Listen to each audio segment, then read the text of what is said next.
alguém.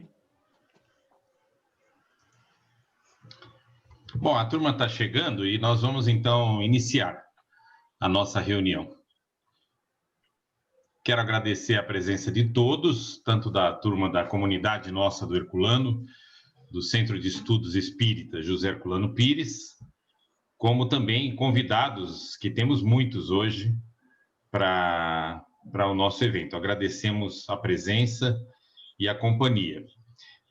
Essa é uma atividade do Centro de Estudos Espíritas José Herculano Pires, que tem sede, a sede é no bairro da Penha, em São Paulo, mas desde maio nós estamos realizando atividades virtuais.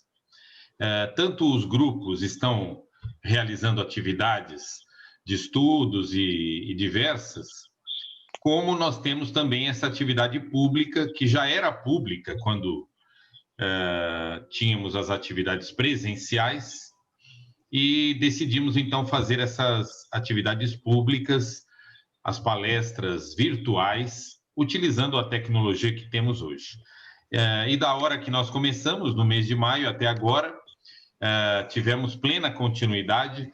Só teve uma quinta-feira em que decidimos apoiar um outro evento que estava ocorrendo no mesmo dia, o lançamento de um livro de Paulo Figueiredo. Foi o único dia que não tivemos a palestra aqui do Herculano desde maio. E para nós tem sido uma satisfação, porque tanto a turminha nossa, da nossa comunidade, os expositores do Herculano, quanto vários expositores convidados, que nós vamos até anunciar mais alguns aí no final do evento, têm estado aqui com a gente. Então, mais uma vez, todos muito bem-vindos e que a gente tenha uma noite muito gostosa, muito agradável. Hoje nós vamos ter a palestra de Rômulo Farias. O Rômulo é companheiro nosso, é conselheiro do Centro de Estudos Espíritas José Herculano Pires, é uma jovem liderança do nosso centro, já fez outra palestra virtual, que está gravada, inclusive, disponível para quem quiser assistir no nosso canal do YouTube, e hoje vai falar sobre Pensando o Espiritismo, um breve apanhado sobre a filosofia espírita e sobre ser espírita. Rômulo, mais uma vez, uma satisfação em ter aqui a sua fala. O Rômulo vai falar durante um certo tempo e depois nós vamos abrir para questões, como é de costume aqui na nossa casa. Então, fique à vontade, Rômulo. Muito obrigado, Mauro. Bom, deixa eu tentar compartilhar aqui.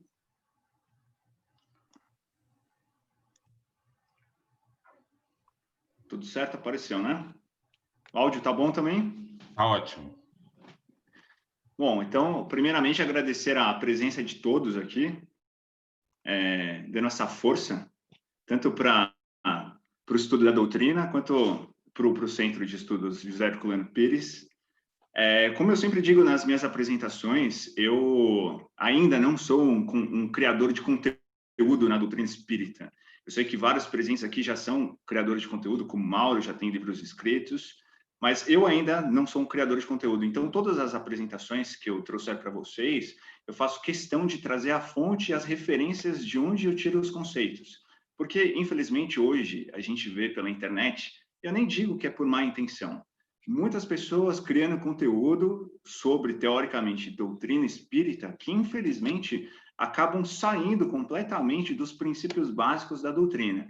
Então, para que isso não se perpetue, eu acredito que, como o Mauro disse, me colocou como uma jovem liderança, eu fico grato pelo elogio, mas aqueles que são estudantes da doutrina espírita, tanto os novos quanto os mais antigos, eu acho que tem essa responsabilidade de sempre trazer as referências concretas da base do espiritismo. Se for da codificação básica, que traga expressamente onde está escrito isso na codificação. Se for de outras obras, que traga onde está escrito em outras obras. Porque é muito fácil falar e, às vezes, a gente perpetua umas inverdades e distorce toda uma doutrina que teve uma grande dificuldade, um grande trabalho por trás para ser desenvolvida. Bom, por isso que hoje eu trago esse tema aqui pensando no Espiritismo justamente com essa proposta. É pensando o Espiritismo em si, pensando os princípios, a codificação, o que está escrito, as respostas, o que Kardec colocou como nota, a interpretação de Kardec para alguns conteúdos trazidos pelos espíritos. Então, um breve apanhado sobre a filosofia espírita. Vamos lá. Eu trago a diferença aqui basilar. Isso aqui está na introdução do Livro dos Espíritos.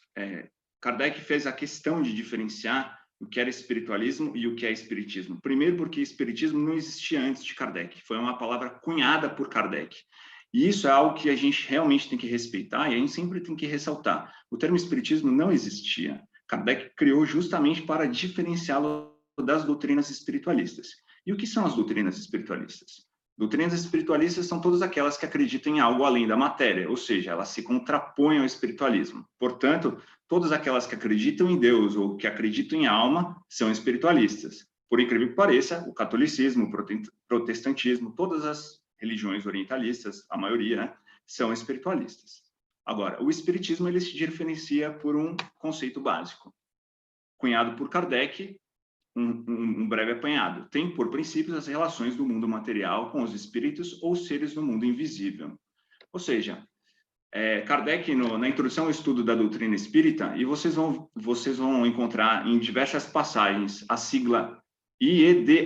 Para quem é do direito, né, Lilian, o Fernando também, e a Jacira que está aí, a gente tem o IED, né, que é uma matéria propedêutica do direito, ou seja, é a base. Se a gente não sabe aquilo, toda a nossa hermenêutica, toda a nossa interpretação fica equivocada. Então, por que não colocar essa matéria, essa IEDE, que é Introdução ao Estudo da Doutrina Espírita, como uma matéria propedêutica do Espiritismo? Essa é a minha intenção, para que a gente não se perca em falácias. Então, Kardec coloca essa definição. Qual que é o objetivo da doutrina espírita? Do que ela se diferencia dos espiritualistas?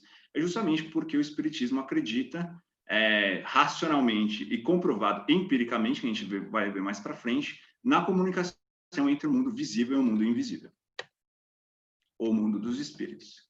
Então, o espiritismo é uma filosofia espiritualista, e isso aqui fica comprovado pela própria denominação que Kardec colocou no subtítulo da obra Livro dos Espíritos, em francês, Philosophie Spiritualité. Desculpa aí, eu não falo francês, mas eu me esforcei, tá? Ali em cima a gente pode enxergar exatamente isso, a filosofia espiritualista, certo? Então Kardec fez questão de colocar isso como subtítulo. O espiritismo é uma filosofia espiritualista. Princípios da doutrina espírita. Eu peço a devida licença aqui, porque muito se fala de princípios da doutrina espírita e fica se limitando apenas a 5 princípios, que seria a existência de Deus, a imortalidade da alma, a comunicabilidade entre o mundo material e o mundo espiritual, pluralidade de existências e pluralidade dos mundos habitados. Eu, na verdade, é claro que eu não estou criando conteúdo, tudo que eu extraí, tudo que eu estou trazendo para vocês foi extraído das obras básicas e de alguns livros paralelos como fonte de pesquisa, mas eu fiz questão de destrinchar um pouco mais os princípios, além desses 5, e os que eu destrinchei a mais, eu vou explicar o porquê. Bom, o primeiro é a existência de Deus, ele existe na relação que todo mundo usa e existe, claro, aqui para mim. A existência de Deus é uma filosofia deísta. O que seria uma filosofia deísta? Nós não acreditamos em Deus por convenção. Nós acreditamos em Deus porque alcançamos a realidade da existência de um ser superior pela nossa razão. Eu não vou lembrar exatamente qual é a questão, mas Kardec pergunta aos espíritos como podemos saber da existência de Deus. E eles respondem o seguinte: olhar à sua volta, tudo que não é criação do homem, existe um princípio inteligente por trás que criou. Então, existe um ser inteligente por trás de toda a criação da natureza. É por meio dessa máxima, por meio desse silogismo que a gente acredita na ideia de Deus. Por isso, uma filosofia deísta, não por imposição, mas por uma crença racional. Deus é a inteligência suprema, causa primeira de todas as coisas. Essa é a resposta dos espíritos para Kardec. E Kardec define, talvez trazendo uma tradição que ele já acreditasse, mas a qual os espíritos não refutam. Os espíritos dizem que essa definição de Kardec ela está certa, mas ela é incompleta. Então, Kardec diz que Deus é eterno, imutável, imaterial, único, todo-poderoso, soberanamente justo e bom, criou o universo e que compreende todos os seres animados e inanimados. Bom,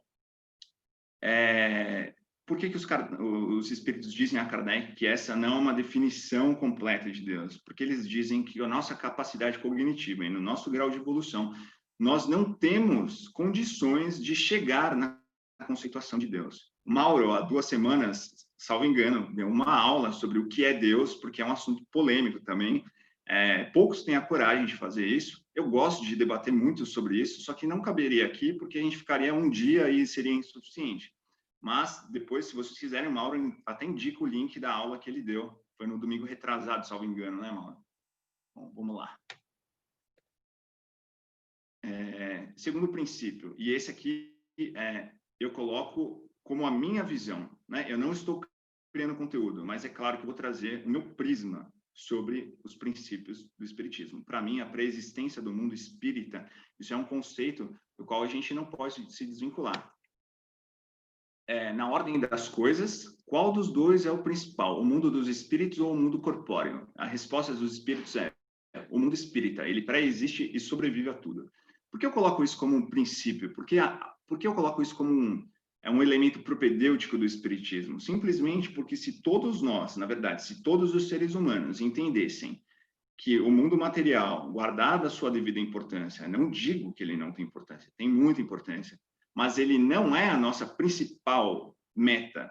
Na verdade, todo o nosso conhecimento, tudo que a gente adquire como conhecimento, a gente deveria pensar na eternidade, como espíritos imortais, que a gente já vai ver para frente. Então, se todos tivéssemos isso como um conceito básico, de premissa básica, a gente realmente conseguiria dar a devida importância àquilo no qual nos propomos durante esta existência, inclusive com relação à nossa programação reencarnatória. Bom, vamos lá. O mundo espírita é o mundo normal, segundo Kardec, né? Condensando, na verdade, as respostas dos espíritos. O mundo espírita é o mundo normal, primitivo, eterno, pré-existente e sobrevivente a tudo.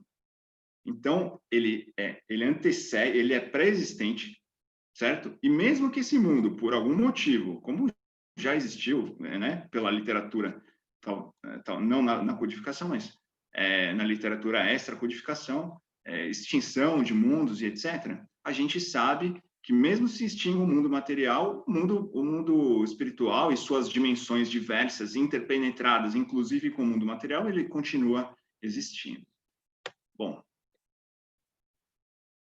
terceiro princípio, esse sim está na relação que todo mundo usa, mas eu modifiquei, porque eu vou explicar. Imortalidade e individualidade do espírito como princípio inteligente. Todos colocam isso aqui como imortalidade da alma, mas, em decorrência das próprias respostas do que é alma, nós entenderemos o porquê, no meu prisma, com todo respeito, o correto seria a imortalidade e individualidade do espírito. O que seria a alma? A alma é uma dificuldade, é incrível, isso aí tem uma dificuldade dentro do próprio meio espírita de definir o que é alma, o que é espírito. Mas é muito claro. A resposta dos espíritos é claríssima. O que é alma? A alma é um espírito encarnado. Então, assim, a partir do momento que se reencarna, você pode denominar como alma. Isso fica um pouco mais claro, né? Infelizmente, ainda a gente encontra alguns posicionamentos, assim, entre os próprios espíritos, e não é uma crítica, né? É uma coisa para se pensar. Porque a gente fala assim, a minha alma, o meu espírito. Não, eu como espírito. Não existe o meu espírito, sou eu como espírito. O meu envoltório material, sim, mas eu como espírito, eu sou pré-existente, eu sou individual, e quando o meu corpo morre, eu prevaleço. Então, aqui na questão 134 do Livro dos Espíritos, a definição: as almas não são senão os espíritos. Antes de se unir ao corpo, a alma é um dos seres inteligentes que povoam o mundo invisível e que revestem temporariamente um envoltório carnal para se purificar e esclarecer. Ou seja, os espíritos deixam claro, enquanto na erraticidade denomina-se espíritos, e nós encarnamos justamente para nos purificar, para experiências no mundo material.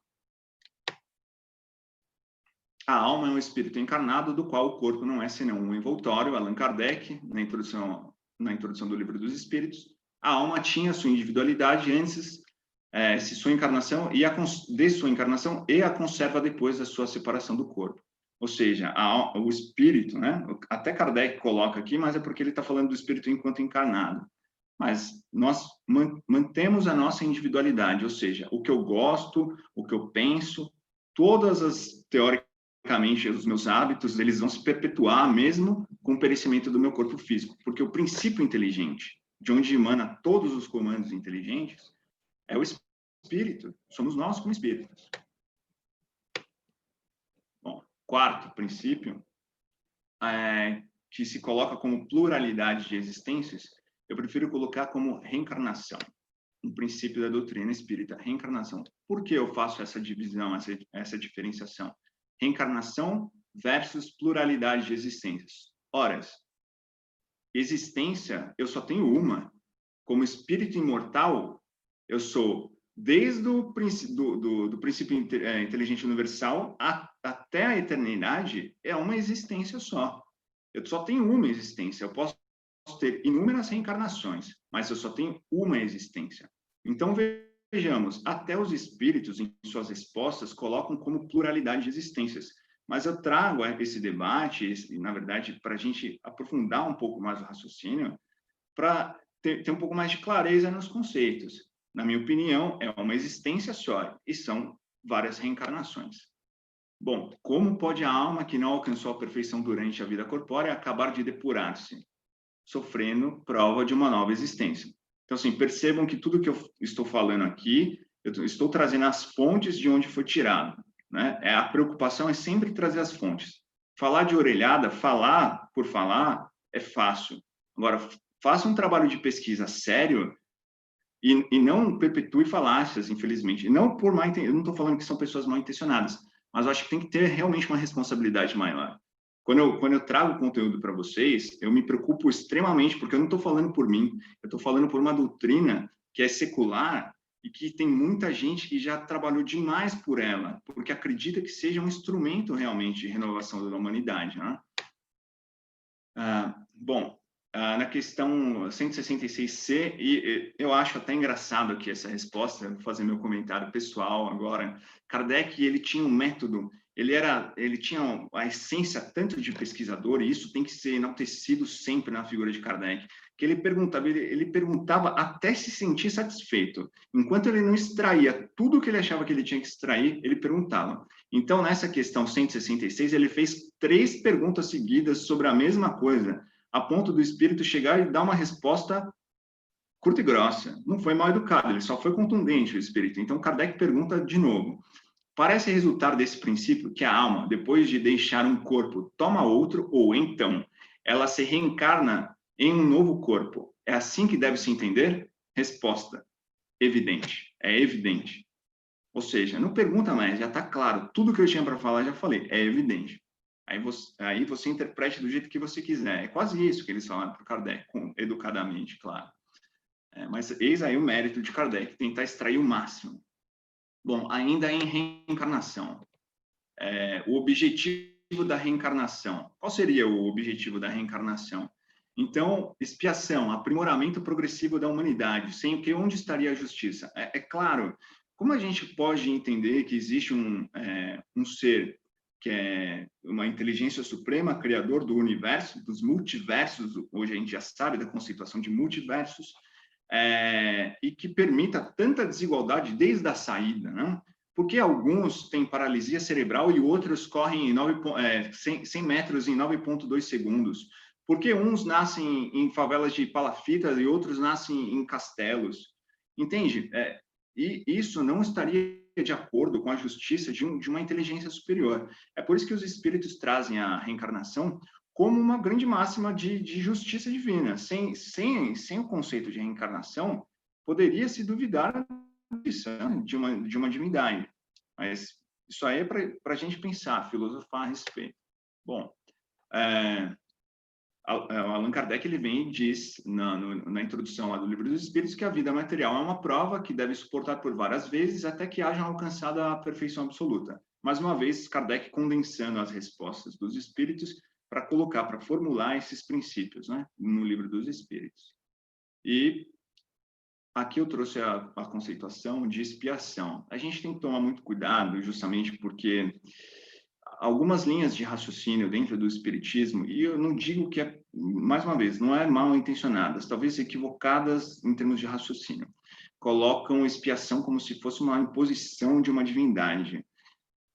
Veja bem, não existe isso. Não existe um Deus punitivo. Não existia Deus punitivo nem para Jesus.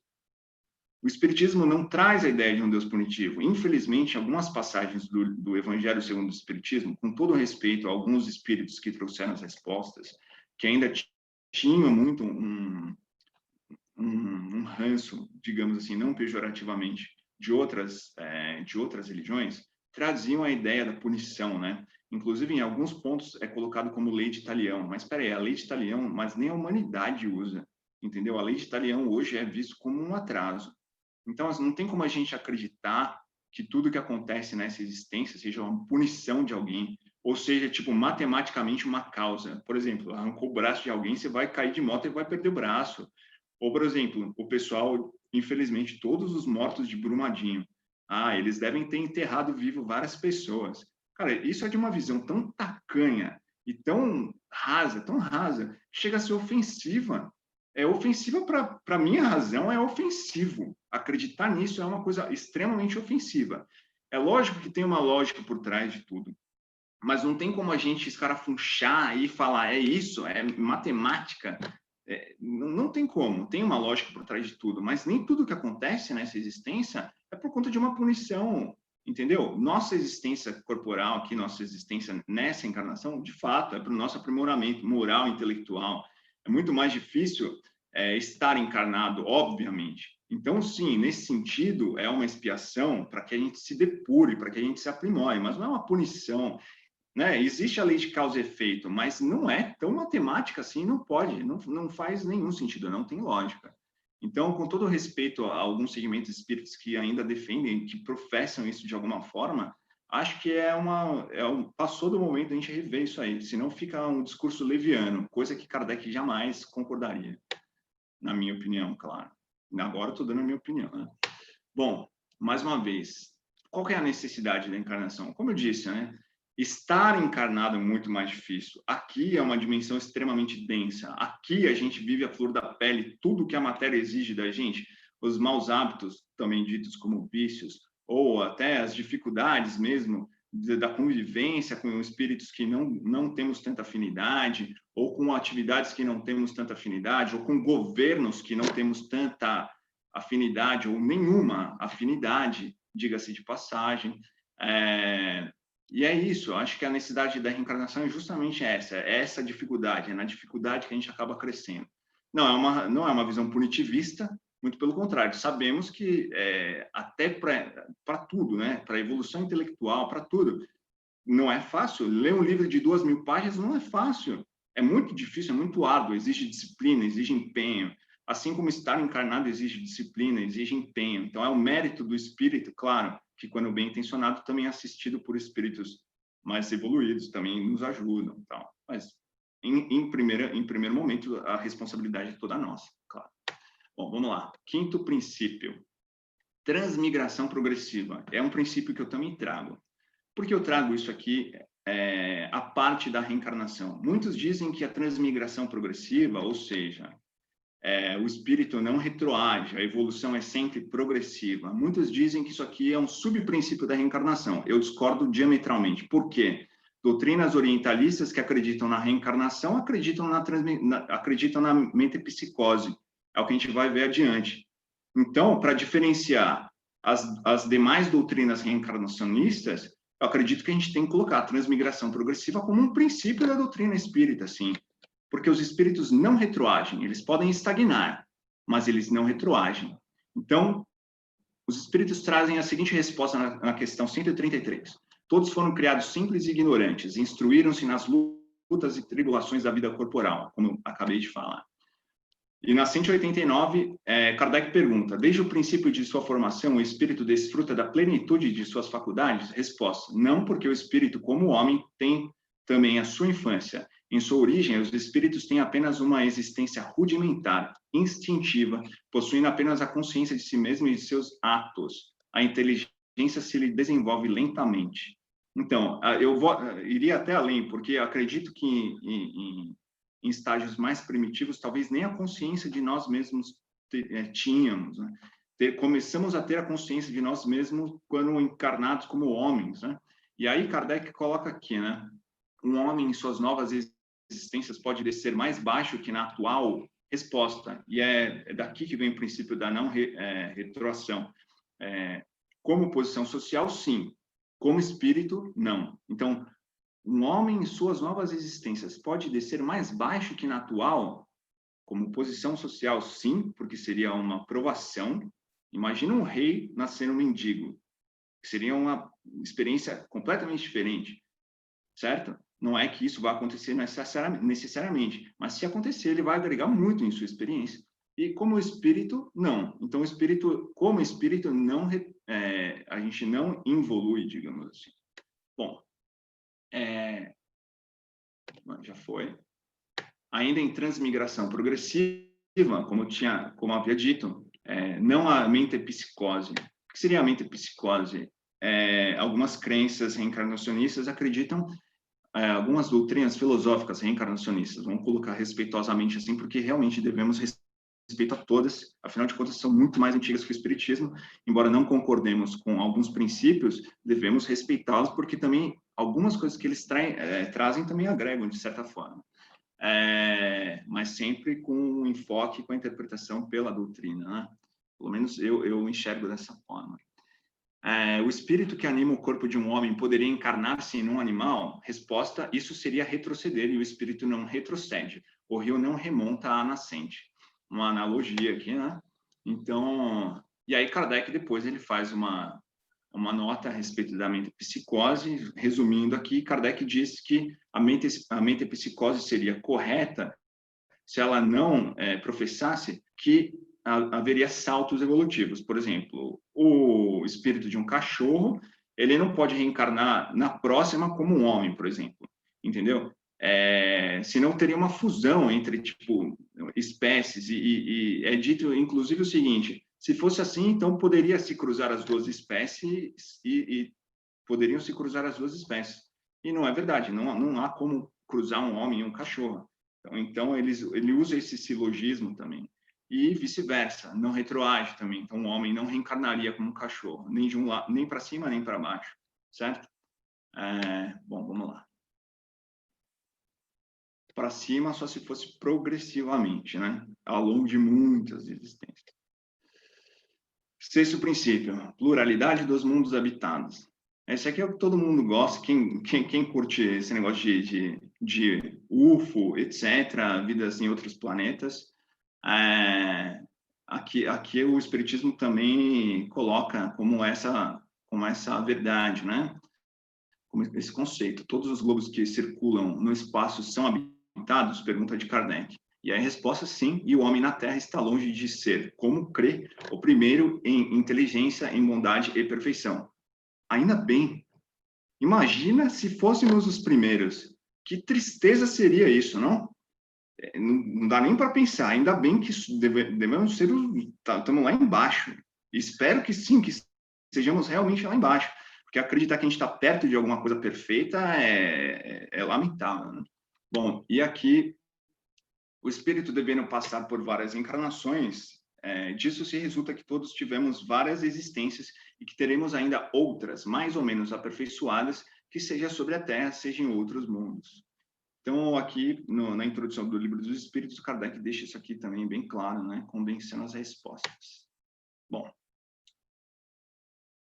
Sétimo princípio: comunicação com o mundo espiritual. Eu acho que esse aqui é o maior legado metafísico deixado pela doutrina espírita, porque o espiritismo e Kardec, né, principalmente com a sua figura mesmo de estudioso, né, de cientista, digamos assim, ele, em nenhum momento, isso tem que ser deixado muito claro, muito claro. Em nenhum momento ele mistificou as comunicações com os espíritos. Em nenhum momento. Ele sempre tratou com os espíritos com a mesma naturalidade que ele tratava com qualquer outro homem encarnado. Esse, na verdade, é o viés da doutrina espírita. É lógico que, obviamente, né, não podemos ser prepotentes. Alguns mentores que vêm, que dão as orientações, etc., realmente eles têm um grau evolutivo de conhecimento, principalmente porque eles também não estão limitados pelo corpo material, e também porque muitos são mais evoluídos que nós, e vêm nos ajudar. Alguns trazem conceitos realmente que devem ser extremamente respeitados, etc., mas sempre à luz da razão. A gente não pode mistificar uma comunicação ou achar que é verdade ou achar que é absoluta porque foi trazido por um espírito por meio de uma comunicação mediúnica. Esse é o maior erro, é um dos maiores erros, é o começo de um processo obsessivo que pode se tornar extremamente grave, a ponto de, inclusive, gerar fascinação de médium e etc. Então, e vemos inúmeros médiums que caíram por isso, por conta de processos de fascinação, justamente porque perderam o crivo da razão enquanto primeiros recebedores de comunicações no mundo espiritual. Então, o cuidado é assim, naturalidade. Não existe mistificação. O espírito desencarnado é um homem desencarnado. Simples, é uma humanidade que está na erraticidade. O que ele era aqui, ele é lá, guardado as devidas proporções, porque alguns conseguem rememorar aquilo que já está no seu inconsciente reencarnatório e acabam tendo uma condensação de conhecimento maior. Mas não são todos, a grande maioria ainda guarda exatamente, diametralmente aqui, o que era igualmente o que era enquanto encarnados. Então, a gente não pode mistificar nenhuma comunicação. Bom, então vamos lá. Os espíritos, e aqui vem, né? Aqui também, essa parte é muito importante. Os espíritos influem sobre nossos pensamentos e as nossas ações? Resposta: a esse respeito, sua influência é maior do que credes, porque frequentemente são eles que vos dirigem. Em algumas traduções, traz a seguinte forma: porque de ordinário são eles que vos comandam. Vamos colocar aqui uma observação extremamente importante. Comandam até certo ponto. Por quê? Porque compete a nós termos a nossa liberdade de consciência, ou seja, eles só comandam porque a gente deixa, teoricamente, ou seja, porque por afinidade de pensamento e, consequentemente, uma afinidade vibratória, atraímos espíritos de diversos graus evolutivos. Se nos propomos a fazer o bem, se desejamos o bem, o amor ao próximo, em todas as nossas ações, obviamente que a tendência é que espíritos mais evoluídos estejam conosco, nos ajudando em nossa trajetória. Pelo contrário, se nos perdermos em vícios materiais, e eu não estou falando isso com falso moralismo, simplesmente,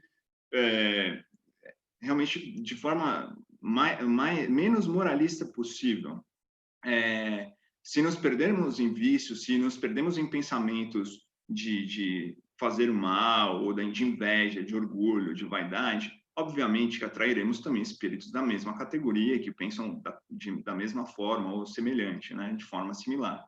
Então, Kardec ainda, ele coloca, né? Eu ia colocar aqui, Kardec brinca, mas Kardec não brinca. Na verdade, ele só coloca, eu que achei inusitado o jeito que ele colocou, ele fala o seguinte, que eles se acotovelam entre nós. É como se em todos os ambientes estivessem vários espíritos na erraticidade. Onde menos a gente espera, eles podem estar, entendeu? Bom, vamos lá. Ainda na introdução do Livro dos Espíritos, o Kardec coloca assim: os espíritos exercem sobre o mundo moral e mesmo sobre o mundo físico uma ação incessante. Uma ação incessante, ainda ele completa. Agem sobre a matéria e sobre o pensamento, sobre a matéria e sobre o pensamento, principalmente sobre o pensamento, obviamente, e constituem uma das forças da natureza, causa eficiente de uma multidão de fenômenos. No Livro dos Espíritos, tem uma questão que é colocado o seguinte: inclusive, vários fenômenos da natureza são provocados por uma classe de espíritos específicos, que trabalham só nesse sentido. Claro que assim, a gente fica... Não tem como a gente provar isso, mas assim, está codificado, está numa das respostas do Livro dos Espíritos, e como o silogismo que é utilizado, toda causa inteligente todo efeito inteligente tem uma causa inteligente, a gente realmente pode colocar isso como um conceito verdadeiro. Bom, e depois Kardec coloca que as ações dos espíritos, elas podem ser tanto ocultas, que em sua maioria elas vêm por meio do pensamento. Então, às vezes a gente está, é lógico, eu não tô tirando a nossa responsabilidade. Somos responsáveis por todos os nossos comportamentos, por todas as nossas ações.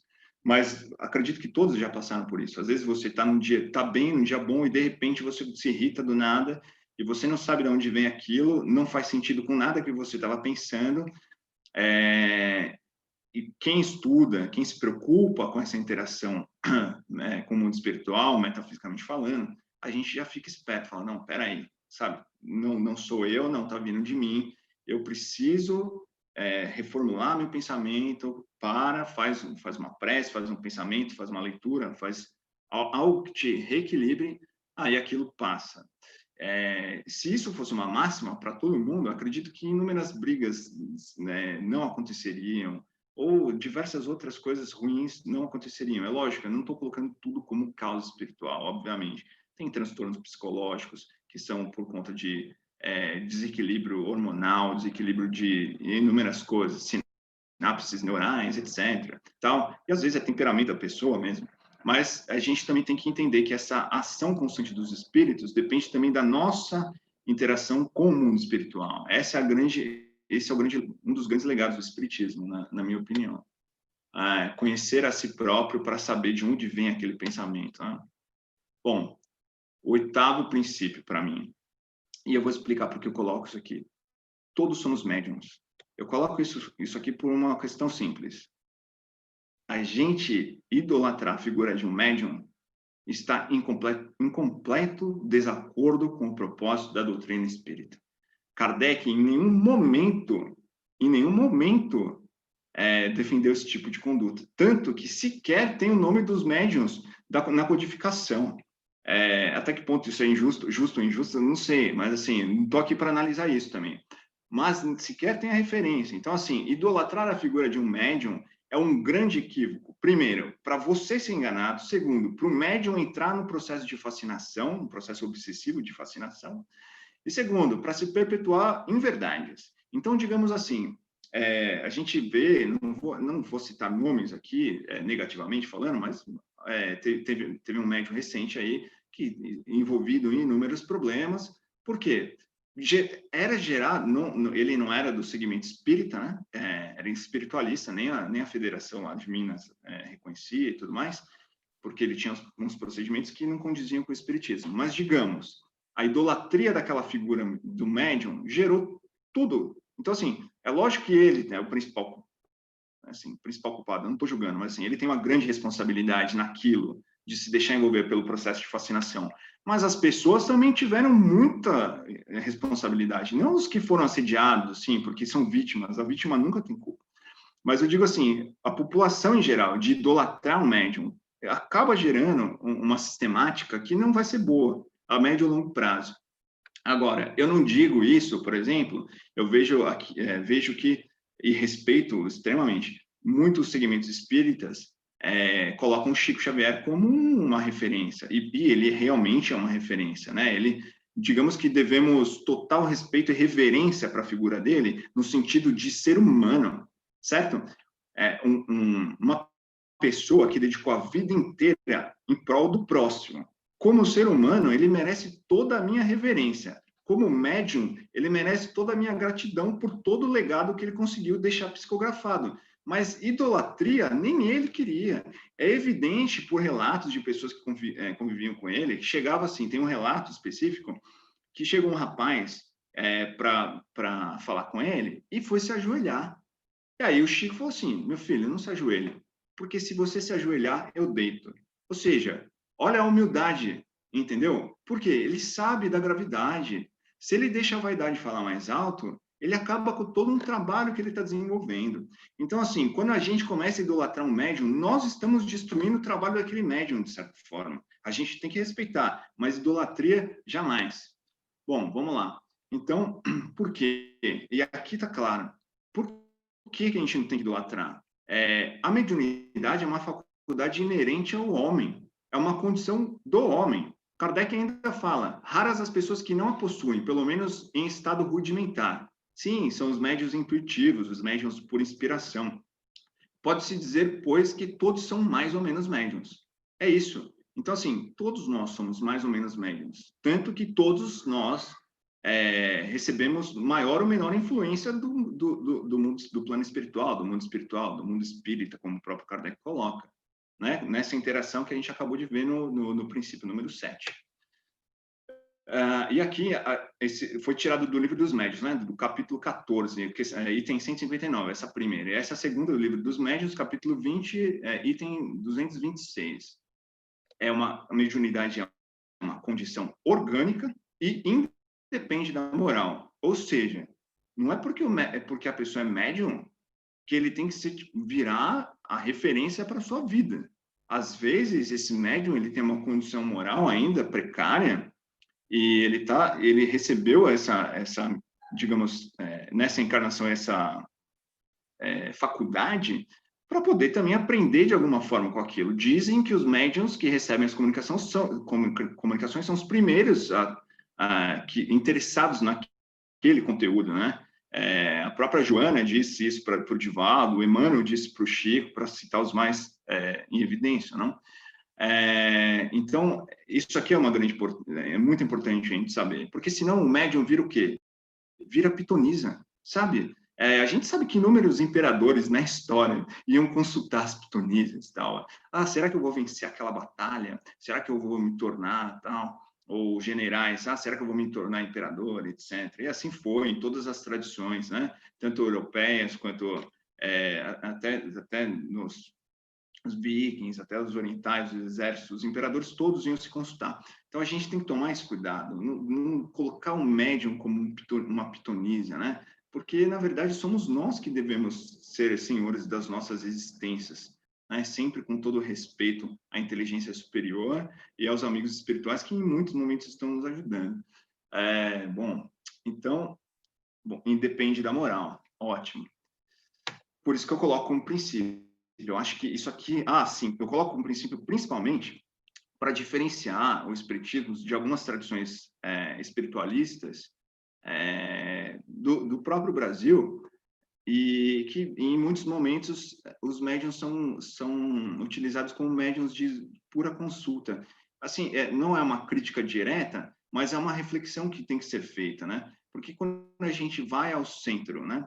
Ou vai a uma casa espiritualista buscando simplesmente, o que eu tenho que fazer? Não, pera aí um pouquinho. Quem que sabe o que você tem que fazer? Entendeu? O espírito, talvez ele tenha uma visão um pouco além da sua, assim, porque está desencarnado, tem uma visão... Mas, assim, pera aí, respeite o seu próprio livre-arbítrio. A inteligência suprema, né, a sabedoria infinita, como o José Herculano colocava, nos deu o livre-arbítrio. Hoje em dia é um conceito até um pouco controverso, o livre-arbítrio, mas assim, nos deu livre-arbítrio, por que a gente vai deixar nosso livre-arbítrio na mão de um espírito que talvez a gente nem conheça? Com todo respeito ao espírito que está talvez com a maior das boas intenções, mas eu acho que o caminho não é esse. O caminho é o aprimoramento interior, né? Se autoconhecer e tentar por si próprio ir se ligando com esse equilíbrio universal, certo? Sem ficar dependente de consulta, sem nada.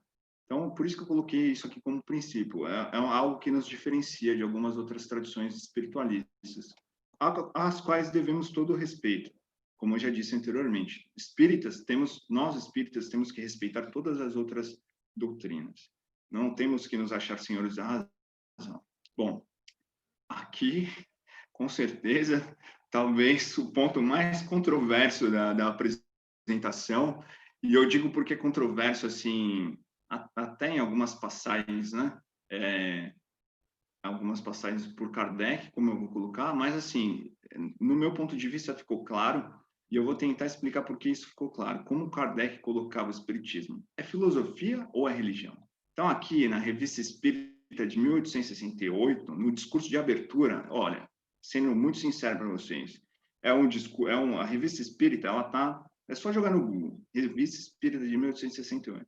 Leia o discurso de abertura de Kardec. Leia. Quem gosta minimamente do espiritismo, leia. Porque é um discurso emocionante. Ali, Kardec, em toda a obra de Kardec, mas ali ele mostra o quanto ele dominava a retórica. Kardec, a gente tem que ter um respeito muito grande por ele. Uma pessoa de um nível cultural, eu me envergonho às vezes de estar falando aqui para vocês, porque Kardec tinha um nível cultural que era assim absurdamente grande.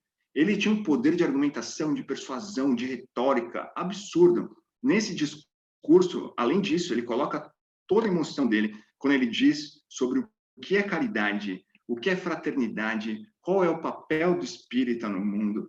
É um discurso para se emocionar, eu recomendo a todos. Eu queria ter trazido aqui, mas não ia dar tempo. Mas está no Google, é só procurar. Outro dia, quem sabe, eu trago o discurso na íntegra.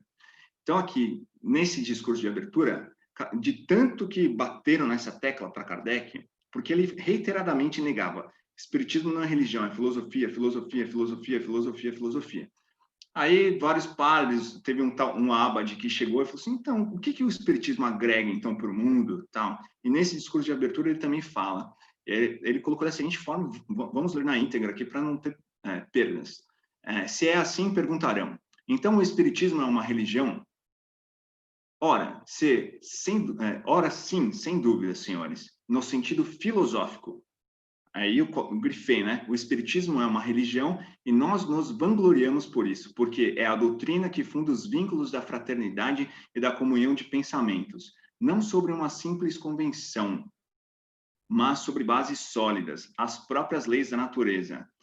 Se a gente aprofundar esse raciocínio, assim, fica lindo esse raciocínio de Kardec. Primeiro porque ele coloca o quê? No sentido filosófico. Por que no sentido filosófico? Porque assim, Mauro, depois você me fala, porque esse livro aqui era seu, certo?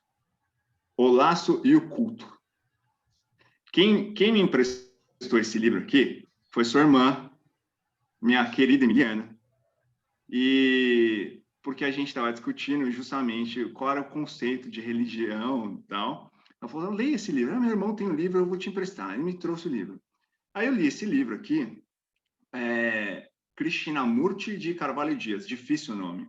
Quando eu te contei que eu estava com esse livro, você falou que podia ficar, então eu vou considerar que é meu. Tá documentado? Tá documentado? Tá gravado, hein? Depois você não vai me pedir de volta. Então, a Emiliana, com todo carinho, me emprestou esse livro. Estou brincando, se você quiser de volta, obviamente, só me falar. Eu usei como base de pesquisa, não tem referências expressas. Se alguém quiser emprestado também, desde que me devolvam, tá ótimo. O Laço e o Culto, certo? Aqui foi o único lugar em que eu achei o conceito de religião. O autor aqui, o Krishnamurti de Carvalho Dias, ele coloca a religião como se a origem da religião foi concomitante com o surgimento de Roma, em que ali, quando eles fizeram um contrato social naquela sociedade embrionária de Roma, aquele laço fraterno, aquele laço de regramento, eles denominavam como religião. Então, mas infelizmente, foi o único lugar em que eu encontrei esse conceito. Todos os outros lugares que eu pesquisei, o conceito de religião vem como se religarem, né? Tipo, a religação com uma divindade. De um jeito ou de outro, eu gosto muito do conceito desse aqui, mas de um jeito ou de outro, se a gente for colocar filosoficamente o conceito de religião trazido por Kardec, por que não? A religação com uma divindade. Mas o que torna esse conceito único é o seguinte: não sobre uma convenção, não é uma dogmatização, mas sim pela própria análise das leis da natureza. É uma doutrina deísta? Acredita em Deus? Mas acredita em Deus por quê? Porque consegue chegar no conceito de Deus pela razão. Acredita na comunicação com os espíritos? Sim, acredita. Por quê? Porque um dia foi legado por alguma outra cultura? Não. Porque empiricamente se pode provar a comunicação com os espíritos. Como a gente vai ver, o espiritismo é uma ciência de observação. Então, no meu ponto de vista, por mais que Kardec tenha colocado aqui como religião, ele quis resguardar exclusivamente o conceito filosófico da palavra religião. E isso fica claro no parágrafo seguinte do discurso. Por que, então, temos declarado que o espiritismo não é uma religião? E, de fato, ele sempre declarou reiteradamente: em razão de não haver senão uma palavra para exprimir duas ideias diferentes, e que, na opinião geral, a palavra religião é inseparável da de culto. E, de fato, é. Porque desperta exclusivamente uma ideia de forma, que o Espiritismo não tem. Espiritismo não tem forma, Espiritismo não tem sacerdócio, Espiritismo só tem livre pensamento e razão. É isso. Tudo que foge disso dentro da doutrina espírita não é base kardeciana. Com todo respeito, eu acho que é algo que a gente tem que colocar isso de forma clara. É lógico que a fé é muito importante, mas a fé racional é importante. Então, quando eu fiz a minha palestra sobre a figura de Jesus, eu quis pontuar: Jesus como Deus, não. Não o Jesus da Igreja Católica. Jesus como paradigma moral, sim, porque nisso a gente coloca a nossa razão, nisso a gente coloca a base filosófica. Então, se você considerar a palavra religião, na sua acepção filosófica, talvez sim, pode ser chamado de religião. Mas para que ter essa grande dificuldade de se confundir com outras doutrinas que pregam cultos, que pregam sacerdócio ou hierarquização e etc. Não é a propósito. Nós somos pautados pela razão. É lógico, pelo sentimento moral do bem, do amor ao próximo, mas sempre pela razão. E aqui, por isso que eu deixei isso aqui bem destacado. Esse é o conceito de espiritismo para Kardec. Na obra O que é o Espiritismo, no preâmbulo, Kardec deixa bem claro o que para ele é o Espiritismo. O Espiritismo é, ao mesmo tempo, uma ciência de observação e uma doutrina filosófica. Como ciência prática, ele consiste nas relações que se estabelecem entre nós e os espíritos. Como filosofia, compreende todas as consequências morais que dimanam dessas mesmas relações. Por que ciência de observação? Ela não é uma ciência teórica, obviamente não é, porque a gente sequer tem tecnologia ainda para provar, certo? Embora há experimentos, já tem inúmeros experimentos, inclusive, eu estava assistindo, depois eu pego a fonte para vocês, de um médium que fez o experimento de estar em transe mediúnico dentro de uma máquina de ressonância magnética. E ficou constatado total alteração do cérebro dele. Então, assim, uma hora vai ser provado, mas ainda não é uma ciência teórica, mas é uma ciência de observação. Por que é uma ciência de observação? Porque, empiricamente, a gente prova a existência de consciências extrafísicas. Conseguimos provar por quê? Porque todo efeito inteligente tem uma causa inteligente. Nas sessões de psicografia, quando o espírito vai lá e dá comunicação e ele relata exatamente como era a vida dele, coloca a assinatura dele, etc., e nem a família tem mais dúvidas sobre isso está provado empiricamente que existe vida em outra dimensão. E a individualidade da alma, como é proposto. Então, aqui o conceito de espiritismo e filosofia, né? Kardec deixa uma doutrina filosófica. Então, ele deixa isso aqui bem claro. Para ele, o espiritismo é filosofia. Assim como está no subtítulo da obra, Livro dos Espíritos. É uma filosofia de consequências morais. Então, assim, não é uma filosofia materialista, é uma filosofia de consequências morais. E aí vem, para mim, a base moral do espiritismo. De onde vem a base moral do espiritismo? Como eu disse, já falei da figura de Jesus e já falei da palestra anterior. Não é a figura de Jesus mistificado como Deus.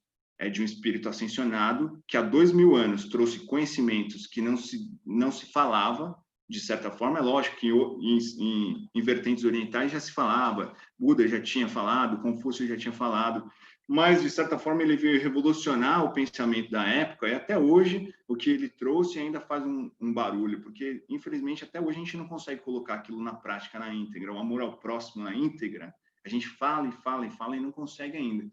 Mas, por que base de moral cristã? Filosofia com base de moral cristã. Os próprios espíritos colocam aqui, né, em Prolegômenos, eles colocam o seguinte: a moral dos espíritos superiores se resume como a do Cristo nessa máxima evangélica: fazer aos outros o que desejamos que os outros nos façam, ou seja, fazer o bem e não o mal. O homem encontra nesse princípio a regra universal de conduta mesmo para as menores ações,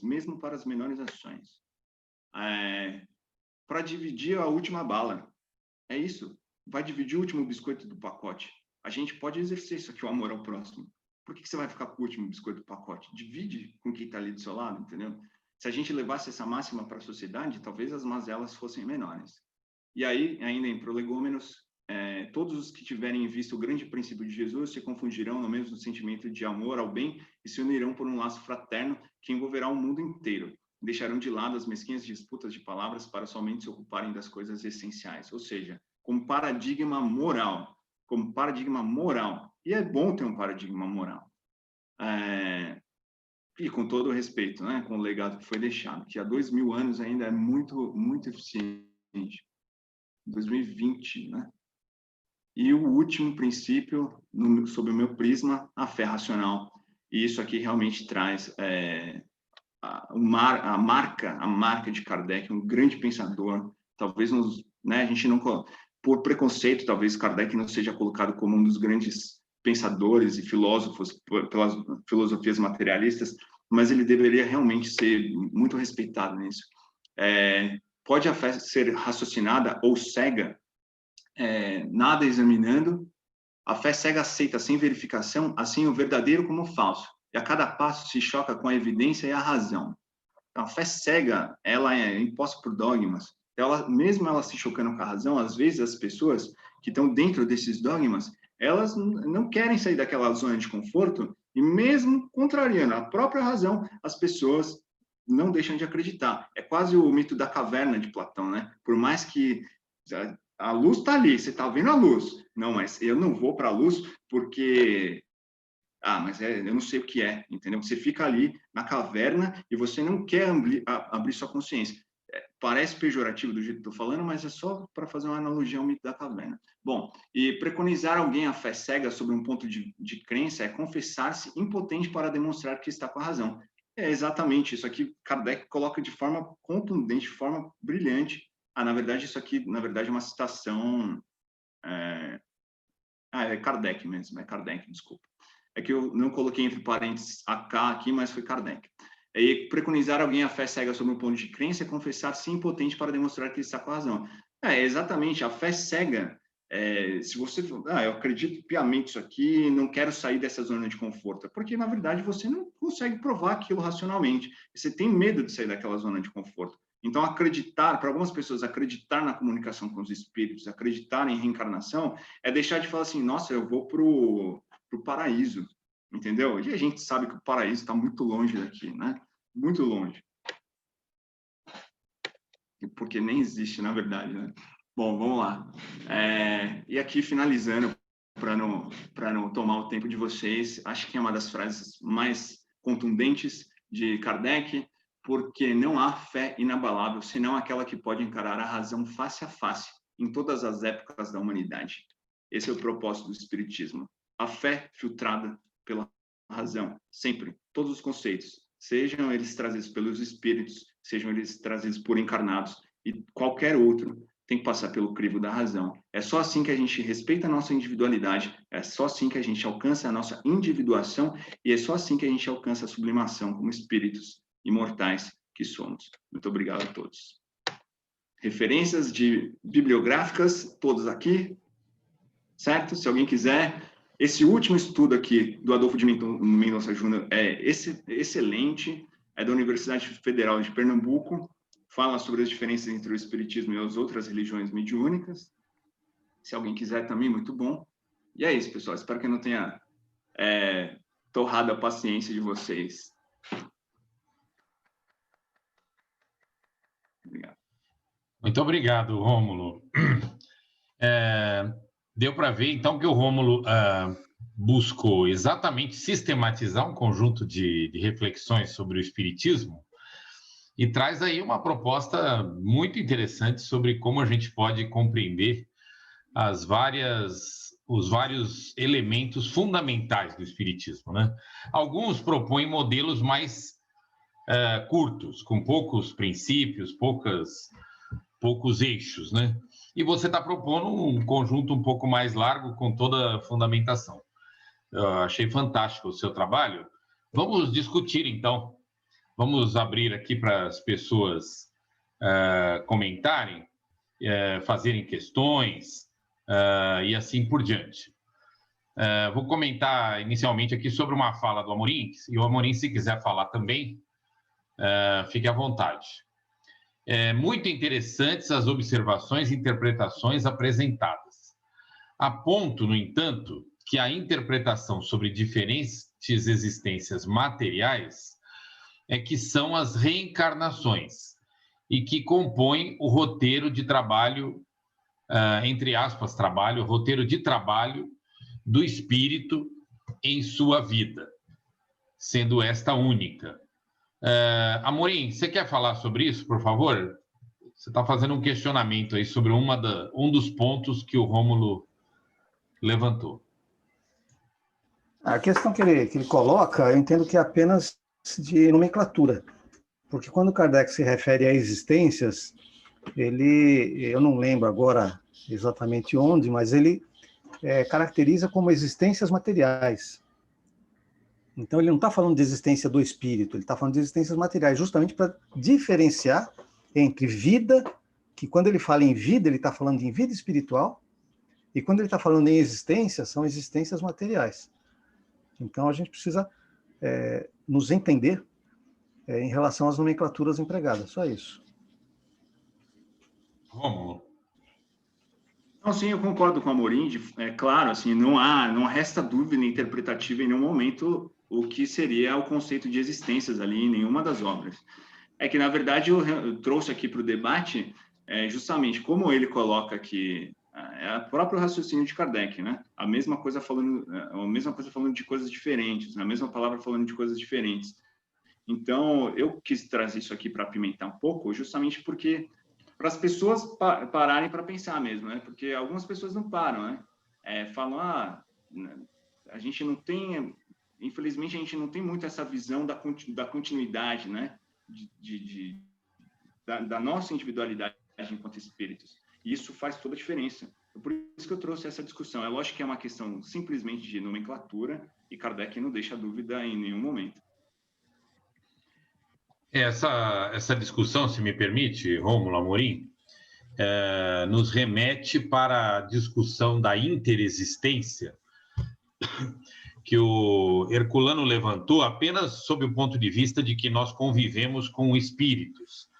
Então, existe durante a nossa existência material, a interexistência com espíritos que estão convivendo com a gente.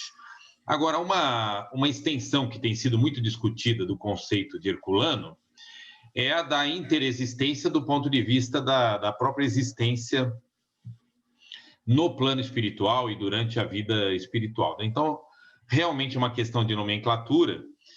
Eu acho que o Amorim aponta principalmente para a gente deixar claro qual era o conceito de Kardec, né? Senão dá a impressão de que a gente está discordando dele, vamos chamar assim. E realmente ele tomou no sentido da existência material.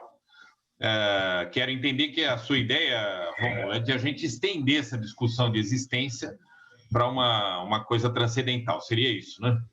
Isso, exato, sem dúvida. Tá bem. Perguntas, questões? A Jacira quer falar. Oi, Jacira. Olá, boa noite a todos. Boa noite. Deixa eu só tirar aqui o outro, que eu acabei usando 2 aqui, porque eu tive que... Encerrar o compartilhamento, Rômulo. Não consigo tirar Não.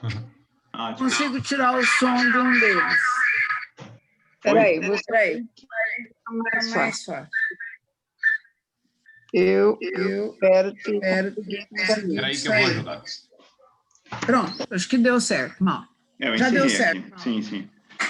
Bom, Romulo, antes de tudo, quero cumprimentá-lo pela palestra. Gostei muito, muito, muito da sua palestra.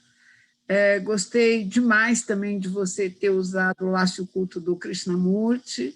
Eu amei ler esse livro. Eu acho que quem estuda esse livro se apaixona pelo Krishnamurti. Nós lemos vários outros livros dele. Tivemos a felicidade de conhecê-lo em vida. Infelizmente, ele foi acometido por um câncer na cabeça e morreu muito novo ainda.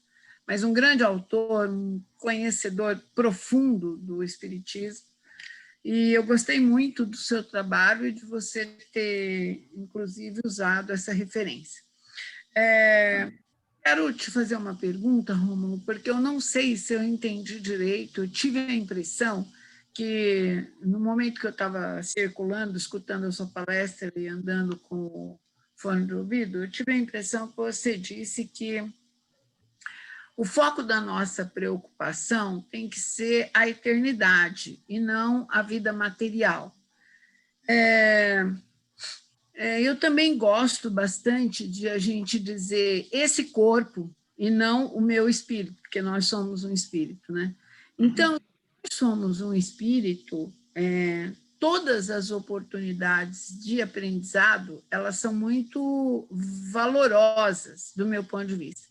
E segundo o entendimento de alguns espíritos, de vários espíritos, aliás, a existência, a vida na Terra é uma experiência extraordinária e bastaria a gente olhar para nós, para os exemplos de cada um, da vida de cada um de nós, as experiências que nós já passamos, por tudo que nós já vivemos numa existência e o valor de uma existência. Quando eu vejo, por exemplo, meu sogro, 94 anos de idade, outro dia eu fiz esse comentário com o Mauro. Ele estava há 10 dias hospitalizado, doente, enfermo, estava internado num hospital.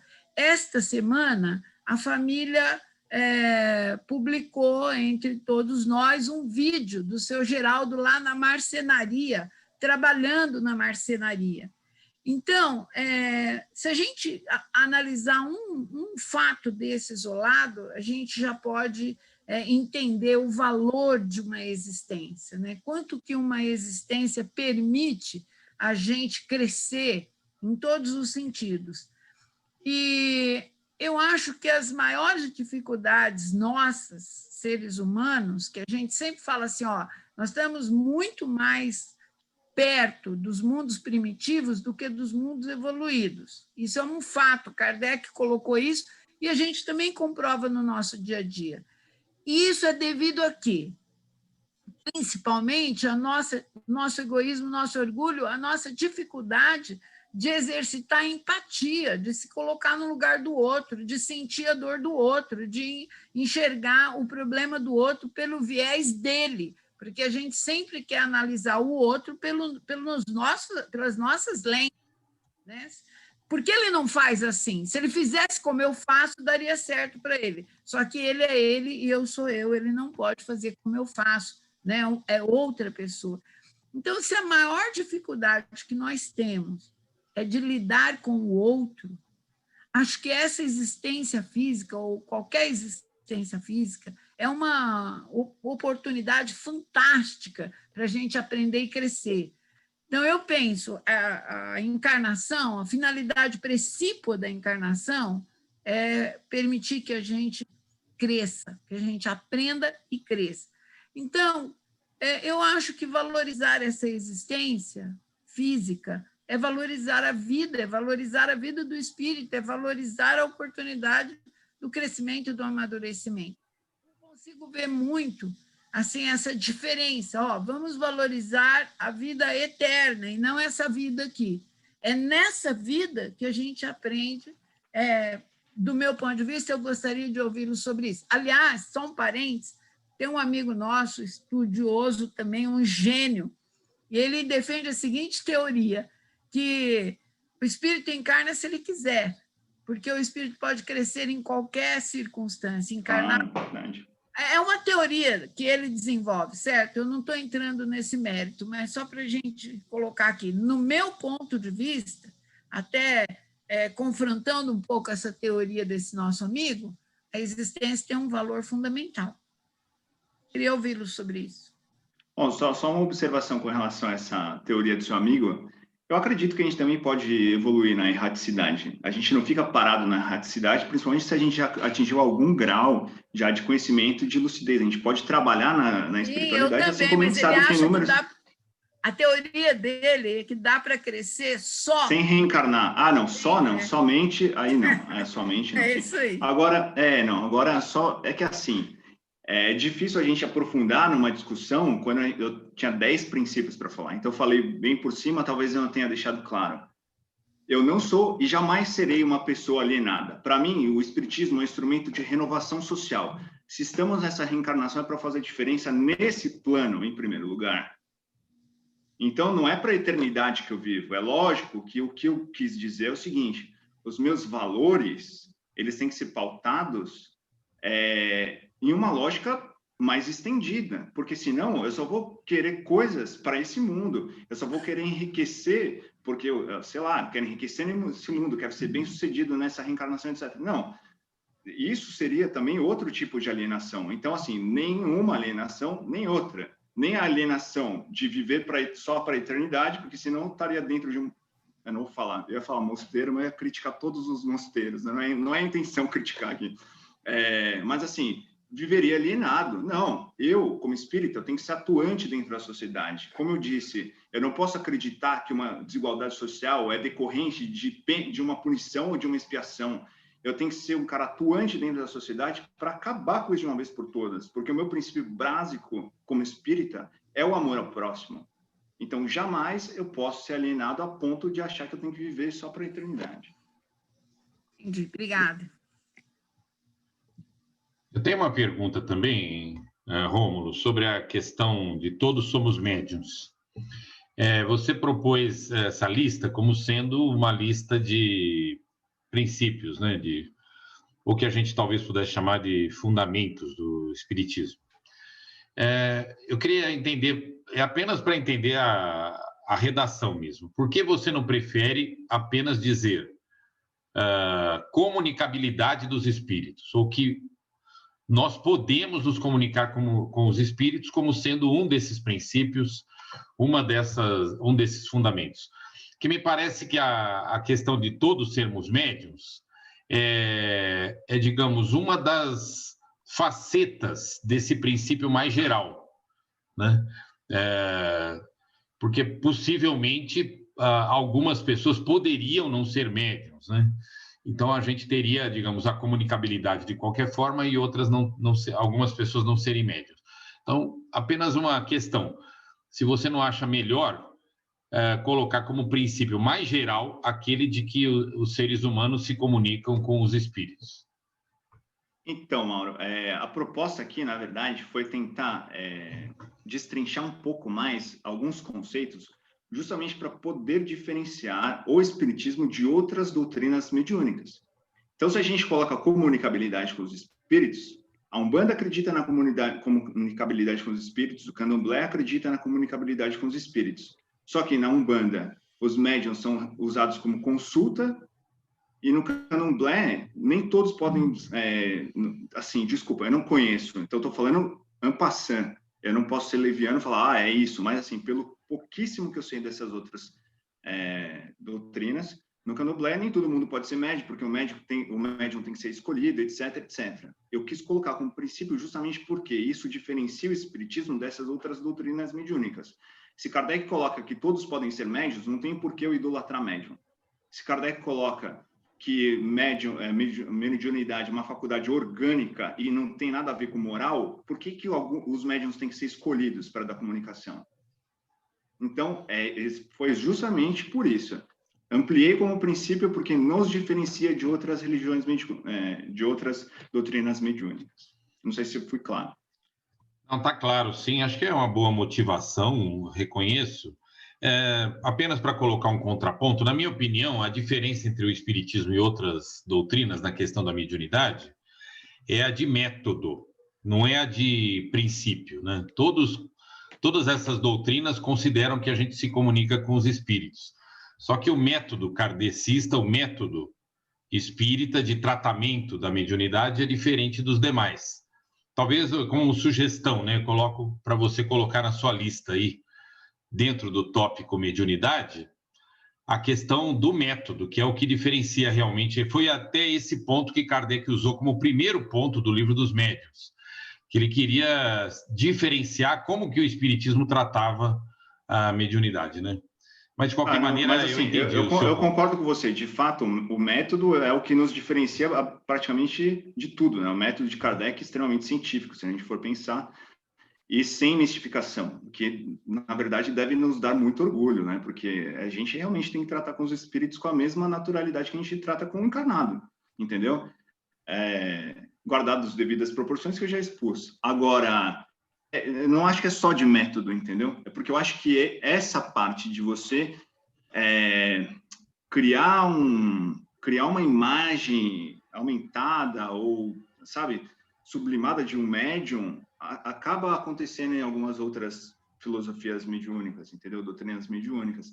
A Umbanda, talvez o método não seja tão diferente do espiritismo, porque, na verdade, eles também conversam com a maior naturalidade com os espíritos. Para eles é tranquilo também, entendeu? Agora, por que, assim, me permita discordar, mas eu acho que, eu sei que o método, de fato, ele interfere, eu acho que ele é contundentemente diferenciado, mas a Umbanda é uma religião brasileira que, do século XX, Kardec não escreveu sobre Umbanda. Exato. Então, a resposta de Kardec não tem como abranger algo que veio depois. Ok. Bom, vamos ver mais perguntas aqui para o Rômulo. Perguntas, questões, posicionamentos.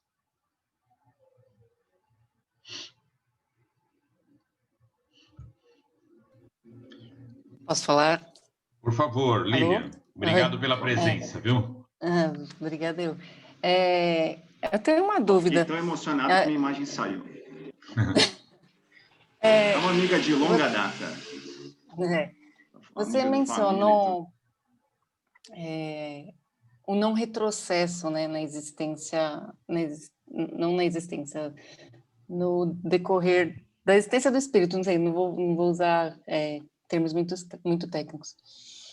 Então, você falou alguma coisa que no direito a gente fala que é o princípio do não retrocesso, né, em relação a direitos fundamentais, né, aquela coisa que a gente nunca retrocede.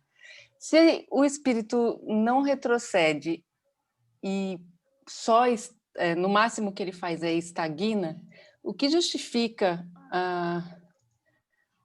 o aumento de uma sociedade, assim, uma visão macroscópica, o que justifica o caminho que a sociedade está tomando, que a humanidade toma, porque tudo que a gente enxerga, dano ambiental, questões sexuais da juventude, tudo isso que a gente está vendo hoje, o que justifica o que para mim eu enxergo como um retrocesso, se a gente deveria sempre evoluir. Eu não sei se a minha pergunta ficou clara. Não, foi claro. Mas eu vou falar, é que assim, as coisas ruins, elas realmente elas estão aí pululando, né? Só que elas fazem muito mais ibope do que as coisas boas. Agora, vejamos, vamos fazer uma digressão aqui, histórica. Hoje, os médiuns não são mais queimados como bruxas. Aqueles que professam a fé como cristãos não são jogados para os leões ou queimados em praça pública como tochas para iluminação nas ruas. As mulheres não são apedrejadas porque, por algum motivo, olharam para outro homem e são consideradas adúlteras. Então, assim, a sociedade evoluiu, a sociedade está em constante evolução. É lógico que a gente tem inúmeros problemas. E aí a gente vê alguns picos de problemas, e aí eu vou dar minha opinião. E as pessoas mais experientes aqui podem falar também. Como há uma diversidade, uma pluralidade de mundos habitados, existem categorias de mundos inferiores à Terra. E, na verdade, por uma oportunidade evolutiva, inúmeros espíritos que não são menos evoluídos que os espíritos que habitam a Terra, eles reencarnam aqui para aprender um pouco com a gente. Então, esses espíritos acabam causando um tumulto também, entendeu? Então, a gente vê esses picos, talvez, podem ser justificados por isso, entendeu? Uma leva de espíritos que veio de outros mundos menos evoluídos que a Terra e acabam encarnando aqui como uma oportunidade, ou última oportunidade, entendeu? Ainda mais agora que a gente está faz tempo, na fase de transição planetária, né? Entendeu? Entendi. Então, temos que ter esperança. Se perder a esperança, né? O homem que perde sua fé não tem mais nada. Tá certo. Show de bola. Mais alguma questão? Posso dar um pitaco nessa Pois não, Amorim, por favor. A gente sempre olha os aspectos negativos. E essa sensação que a gente tem de que o mundo está tão ruim é de acordo com nossas novas compreensões. Se você voltar 100 anos atrás, ninguém estava preocupado com floresta amazônica. Quanto já foi derrubado de floresta amazônica, Mata Atlântica? Pantanal não era nem ocupado naquela época. O Cerrado era simplesmente transformado em lenha. Então, hoje, se alguém derrubar 10 metros quadrados de mata, a gente já fica preocupado. Então, a sociedade tem avançado, o que não quer dizer que todos avançam igual. Eu vejo dessa forma. Não precisa ver em espírito mais atrasado de outros planetas, porque aqui nós já somos bastante atrasados. Essa é a minha visão. Entendi. Posso falar? Por favor, Delma. Então, corroborando isso que o Amorim acabou de dizer, também, sei lá, há 100 e poucos anos atrás, não era imoral ter escravos. A sociedade aceitava, tinha lei, né? Os donos de escravos não estavam fora da lei, eles podiam adquirir escravos. E hoje em dia a gente se horroriza com o trabalho escravo. Então, tem muitas coisas que a gente acha que não estamos progredindo, mas nós estamos progredindo sim. É como o Amorim falou, né? Nós temos que contextualizar a nossa época. Então, um orador fez um gráfico dizendo que a curva do progresso é assim, que de vez em quando dá uma caidinha, né? Ele sobe, cai, mas que a gente, olhando de lá de baixo, a gente já está aqui em cima. Então, era isso que eu tinha que falar. Ótimo. Posso só fazer uma colocação aqui, Mauro, antes de encerrar? À vontade. Eu falar com a Jacira. Falar com a Jacira aqui, porque a Lilian me conhece há longa data, que eu sou amigo da família, a gente se conhece desde a adolescência, tal, eu sou amigo dos irmãos dela. Quando eu falo de causas sociais, eu me empolgo aqui. Então, eu falei de forma meio... um pouco mais contundente, assim, mas é porque eu me empolgo para falar, e quando eu respondi para a Jacira, eu estava falando de forma mais contundente. Mas espero que ela tenha compreendido que foi uma empolgação da minha parte em falar, porque não tem como a gente, na verdade, ficar conformado com toda essa situação. Acho que temos que ser atuantes mesmo em sociedade, assim como vocês são com o projeto de vocês lá, né, da Fundação Gonzolin, né? E, quem sabe... Fundação Porta Aberta. Porta Aberta, desculpa. E quem sabe um dia, né, eu enverede também por alguma coisa nesse sentido. Se eu tiver competência para isso, quem sabe. Ajuda de amigos eu sei que eu não tenho, então tudo bem. Tá convidado, hein, para chegar aqui na Fundação Porta Aberta, hein? Tô precisando de gente jovem, com energia. Rômulo, estamos encerrando. Quiser, então, fazer a sua última colocação, fique à vontade. Eu só tenho que agradecer a presença de todos aqui. Fico muito feliz pela paciência que vocês tiveram. Agora, quem apareceu? Minha família toda aí, ó. Helena, Gabriel e Andréa. Ai, que bebê bonita. Oi, Heleninha. Oi, Gabriel. Fala, parabéns, papai. A gente estava aqui te ouvindo, viu? Eu sei que vocês estavam aí. Valeu, pessoal.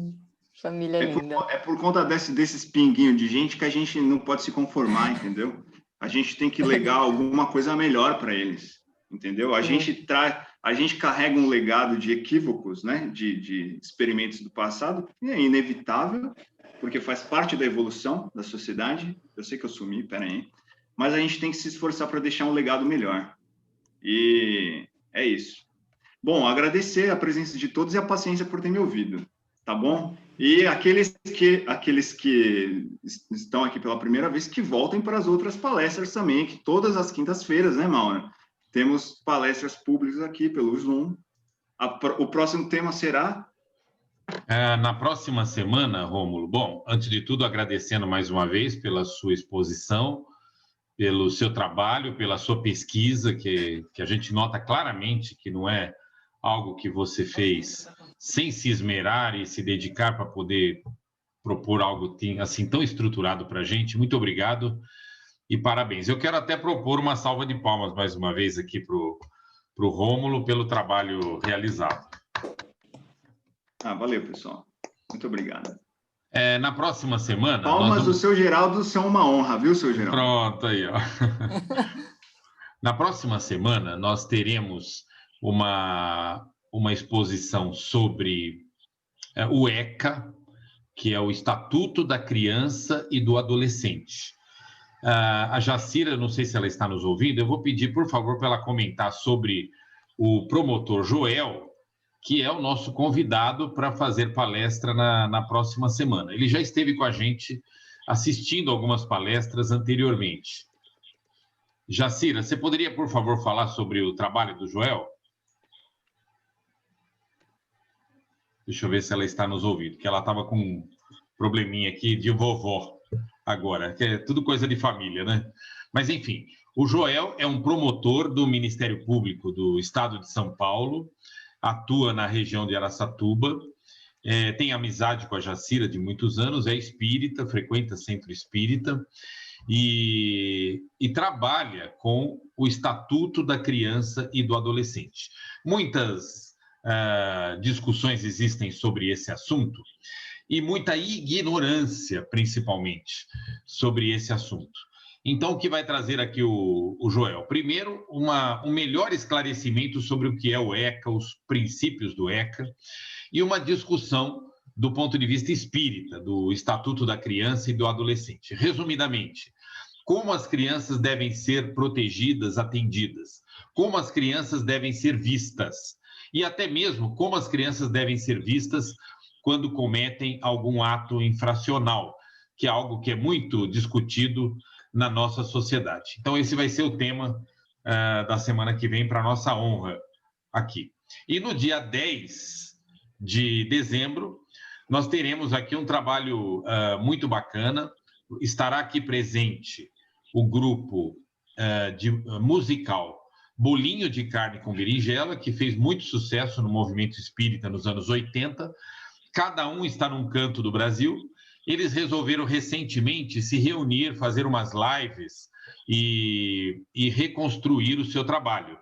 E nós aproveitamos esse momento, vamos trazer aqui o conjunto com todos os seus momentos, as várias pessoas que participaram do Bolinho, em vários momentos, eles vão contar a sua história e vão discutir o seu futuro também.